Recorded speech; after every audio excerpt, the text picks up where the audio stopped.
Et bienvenue à tous, vous êtes nombreux à nous suivre de partout et restez toujours connectés sur notre chaîne Betty Hermès. N'oubliez surtout pas de vous abonner et de liker la vidéo juste après. Aujourd'hui, nous vous présentons l'espace 100% L2N qui est l'espace 100% les démocrates nationalistes. Je suis accompagnée aujourd'hui du président du parti LDN, le démocrate nationaliste. Bonjour Patrick Nzei. Oui, bonjour Betty Hermès. Bonjour à tous les suiveurs de la chaîne Betty Hermès. C'est pour nous un plaisir, une fois de plus, d'être des vôtres. Merci beaucoup Patrick Nzei. L'actualité du pays, j'aimerais beaucoup plus que nous puissions parler de ces messages que le chef de l'État a adressés le vendredi passé, 23 octobre 2020. Et qu'est-ce que vous pensez, en tant que président du parti politique L2N, le démocrate nationaliste, vous pensez quoi de ces messages que beaucoup étaient déçus? Nous savions qu'il n'y aurait pas eu apocalypse, déjà du fait que le président de la République avait dépouillé, violé la Constitution, plusieurs dispositions constitutionnelles relatives à la nomination notamment des officiers supérieurs dans l'armée, dans la magistrature, donc pour la Cour constitutionnelle. Et nous avions appelé le président de la République de surseoir ces ordonnances afin de vouloir régler cette question sur le plan politique, mais que malheureusement ils ont tenu d'y aller jusqu'au bout, le forcing, et vous voilà aujourd'hui, ils ont prêté serment de manière la plus catastrophique. Donc les règles de l'art n'ont pas été respectées et les procédures en la matière. Le pays a échappé d'une crise politique en date du vendredi. Donc pour nous, l'adresse du chef de l'État, ce n'était qu'une fuite en avant.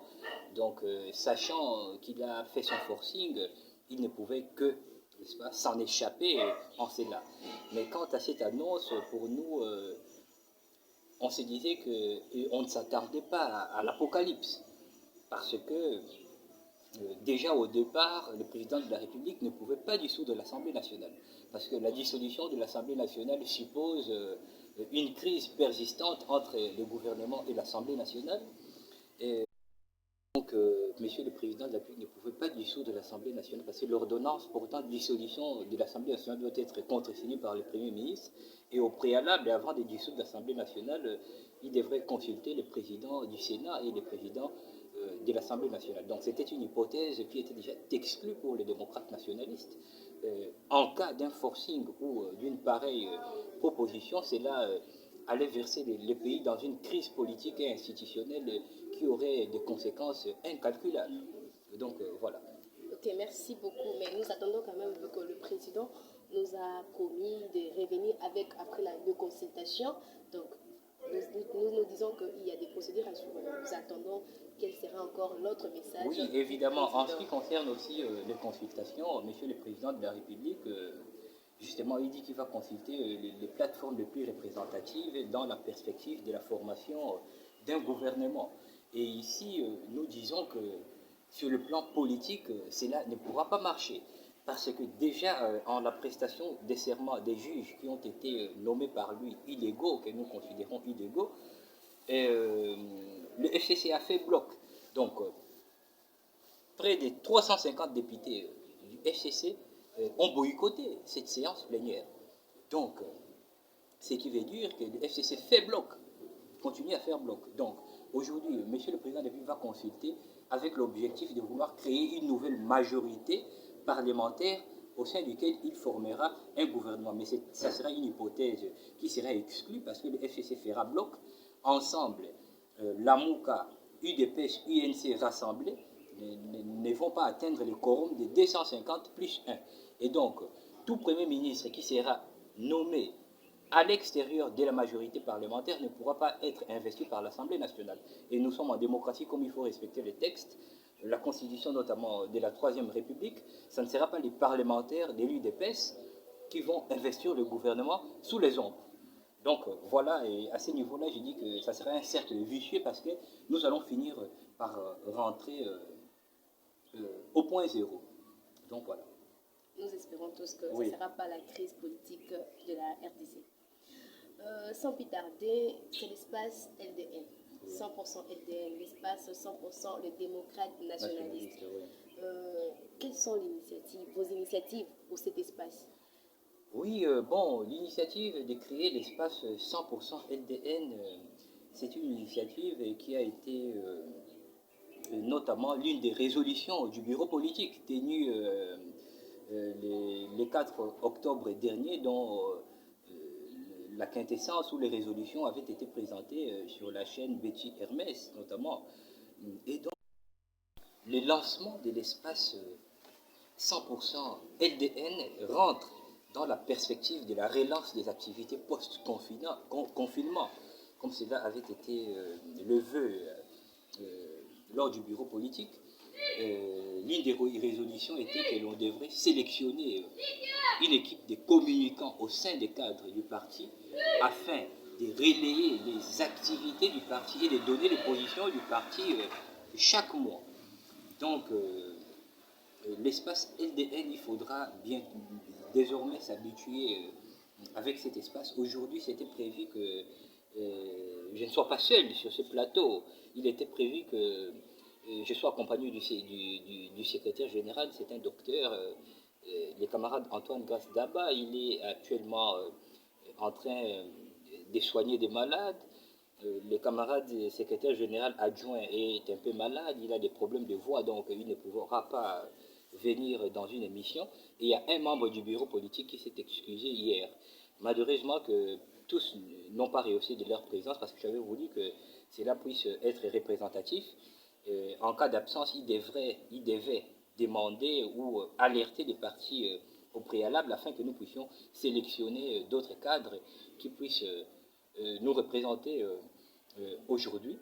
Mais cela n'empêche que nous sommes là, donc je vais donner la quintessence, grosso modo, de l'initiative de cet espace 100% LDN. Donc c'est pour la promotion de nos cadres, en vue de relayer nos activités et de donner les positions du parti face aux questions d'actualité politique brûlantes.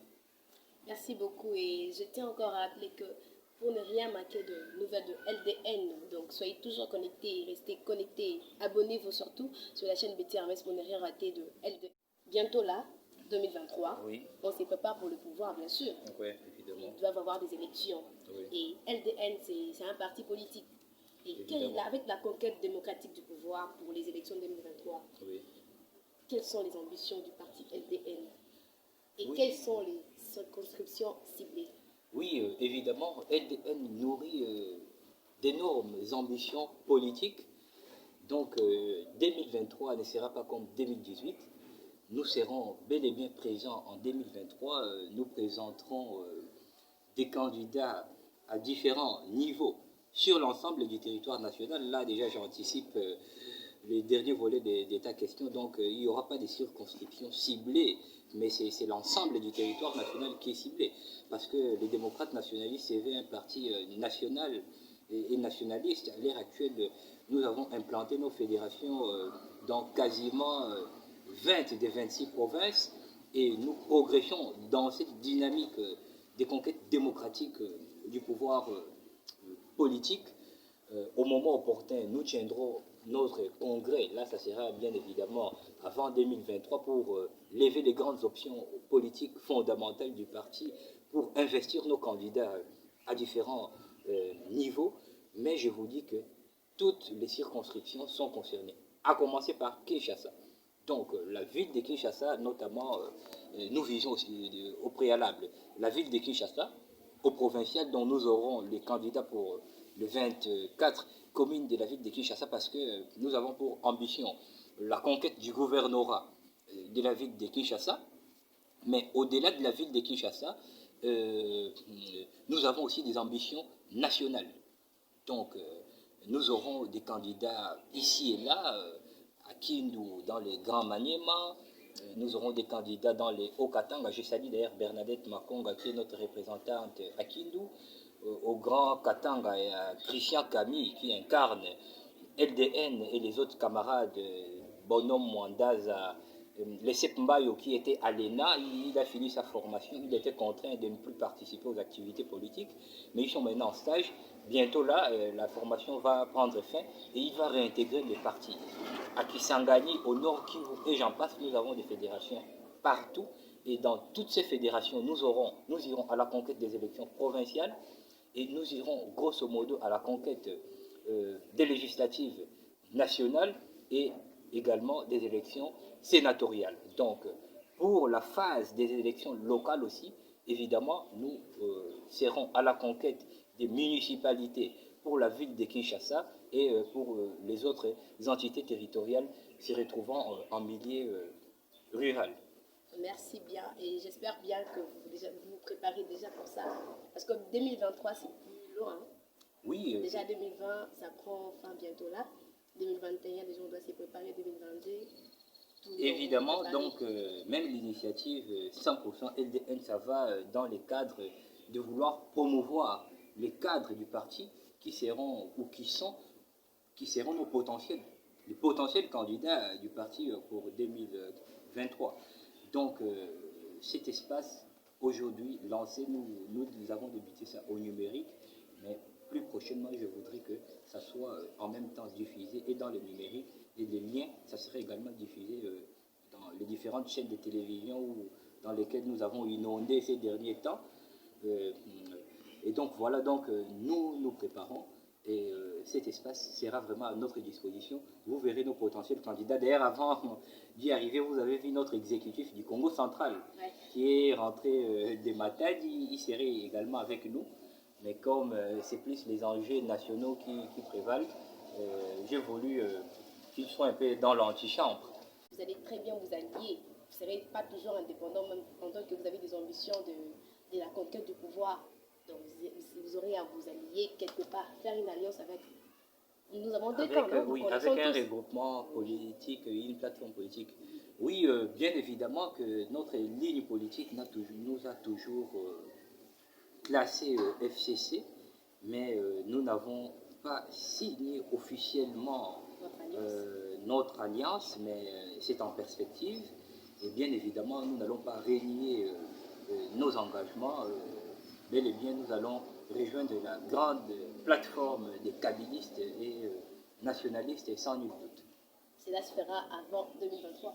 Oui, avant 2023, dans le courant de l'année 2021. Là, c'est bien. Alors, nous allons adhérer dans une grande plateforme, mais le parti va garder son indépendance parce que le parti aura son label et le parti aura sa propre représentation, n'est-ce pas, aux élections. Donc, il y aura des listes LDN et des candidats bel et bien LDN. Et donc, voilà. Merci beaucoup, mesdames et messieurs. Vous étiez nombreux à nous suivre. C'est l'espace L2N, 100% L2N. Encore, je vais le dire en toutes lettres, vous allez me demander. LDN veut dire quoi? L'espace L2N qui veut dire 100%. Les démocrates nationalistes. Comme vous voyez, je suis accompagnée aujourd'hui sur ce plateau avec le président Patrick Nzei de LDN. Et toujours, il ne faut pas oublier de vous abonner sur la chaîne Betty Hermès. C'est l'espace LDN, mais c'est la chaîne Betty Hermès. Pour ne rien manquer de nouvelles de LDN, soyez toujours connectés. Donc voilà, je vous prie, abonnez-vous massivement à la chaîne Betty Hermès. Nous voulons aussi encourager, donner le courage à la jeunesse. Donc voilà. Mesdames et messieurs, vous étiez nombreux à nous suivre et merci beaucoup et portez-vous bien.